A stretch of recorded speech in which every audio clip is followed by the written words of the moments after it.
الحبايب مساء الخير. لسه لحد دلوقتي في مشكله محمد هنيدي ومحمد فؤاد من سنه 97 من ايام اسماعيليه رايح جاي. لا هنيدي عايز يتكلم ويقول ايه السبب في المشكله، ولا محمد فؤاد تيجي ده يقول لك هو مش جدع، والتاني يقول لك مش جدع. طالما انتوا مش عايزين تتكلموا نتكلم احنا بقى ونقول ايه اللي حصل. يلا بينا. محمد فؤاد جاب محمد هنيدي ورشحه في اسماعيليه رايح جاي، وهو كان الكل في الكل ساعتها فؤاد، لان هو كان بيشارك في كتابه الفيلم مع احمد البيه، وهو كان صديق المنتج او يعرفه كويس جدا، وهم جايبينه علشان هو نجم مزيكا كبير جدا. وساعتها المنتج ما كانش مقتنع بهنيدي قوي لدرجه ان هو حط له مبلغ صغير 5000 جنيه كده، فمحمد فؤاد ضاعف المبلغ او ضعفه مرتين واداله 15000 جنيه وفرش لهنيدي، يعني خلى هنيدي يقول في الفيلم مشاهد كتير، خد راحته يعني، وده ما بيحصلش كتير.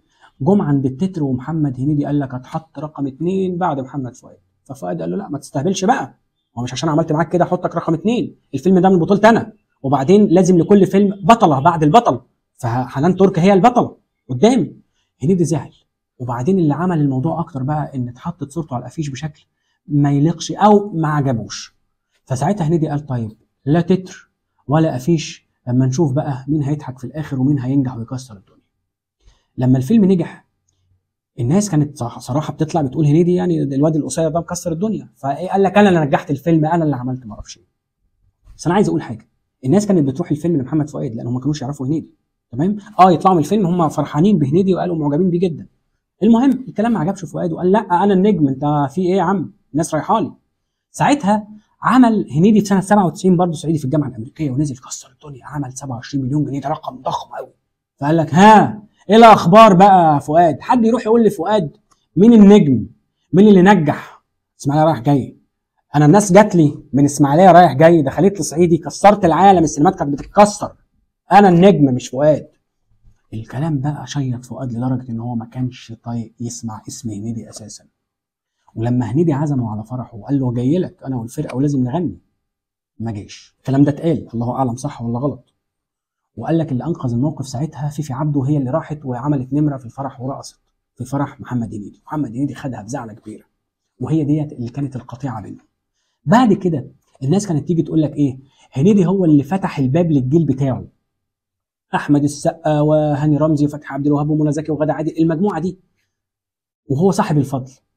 يزعل قوي فؤاد لان هو شايف نفسه ان هو صاحب الفضل، انا اللي اديت الفرصه لمحمد هنيدي ولحنان ترك ولخالد النبوي ومي عز الدين واحمد حلمي، ومن قبليهم جهاد نصر في الكليبات، جيهان نصر في الكليبات، وعلا غانم برضو في الكليبات، فانا مش هنيدي خالص. هنيدي مين؟ فالناس هنيدي يقول لك لا انا. فكان فؤاد كل اللي مضايقه او اللي يعني حاسس في نفسه قوي ان عايز هنيدي يعترف بالفضل بتاعه، ان هو هنيدي يقول فؤاد هو الاستاذ، فؤاد هو اللي جابني الحقيقه، هو اللي واقف جنبي، هو صاحب الفضل في اللي انا كل فيه ده. وهنيدي ما بيقولش كده. بص يا استاذ فؤاد، ويمكن انا عارف ان ممكن الكلام يزعلك رغم ان انت عارف انا بحبك قد ايه، واحنا زرنا المكان الطاهر الكعبه مع بعض وقضينا ايام جميله مع بعض. انا نفسي لما تطلع في برنامج ما تتكلمش عن تاريخ وماضي وعن مشاكل، نفسي تتكلم عن ذكرياتك الجميله مع اغانيك اللي احنا عشنا عليها وحبينا عليها وفرقنا عليها واتجوزنا عليه. يعني انت تاريخ كبير، انت من ايام بودعك وموعداني وطل انتظار، موعداني وطل انتظاري، والحب الحقيقي وهنساك ولو عايز تفتكرني، ويما يا نور عينيا، يما يا نور عينيا الله يخليك ليا، وعديت على البيت اللي كان فيه الحبايب. مش اغاني دي يعني فاكرك يا ناسين، هنساك، كبر الغرام في القلب، حيران كده ليه؟ مش دي كلها اغانيك اللي احنا حبيناها؟ نفسي تطلع تتكلم عن تفاصيل الحاجات دي، الميكنج بتاعها عامل ازاي، كواليسها عامله ازاي، وافلامك امريكا شيكابيكا ورحله حب وغاوي حب والحاجات دي.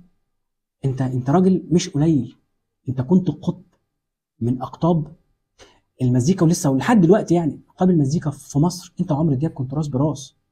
الناس كانت بتحط انت صورتك انت وعمرو دياب على الغلاف ويقول لك يعني الصراع العمالقه. لما نطلع نتكلم في الحاجات دي ونتكلم في اللي جاي. وانت يا عم هنيدي نركز بقى في افلامنا، مش كل شويه نعمل فيلم ونلبس بيه في شجره، شادر البطيخ وقبليه مش عارف دكتور التجميل. لا نركز شويه، لا احنا عايزين مشاكل ولا احنا حتى بقى في العمر قد ما مضى مشاكل. اتكلموا يا جماعه في الذكريات الحلوه حتى اللي بينكم. لما تيجوا تتقابلوا خدوا بعض بالحضن واعرفوا ان انتوا كنتوا سبب نجاح بعض. لا هنيدي ليه فضل على محمد فؤاد ولا محمد فؤاد ليه فضل على هنيدي. كل واحد نجح بمجهوده وتوفيق ربنا رقم واحد. شكرا.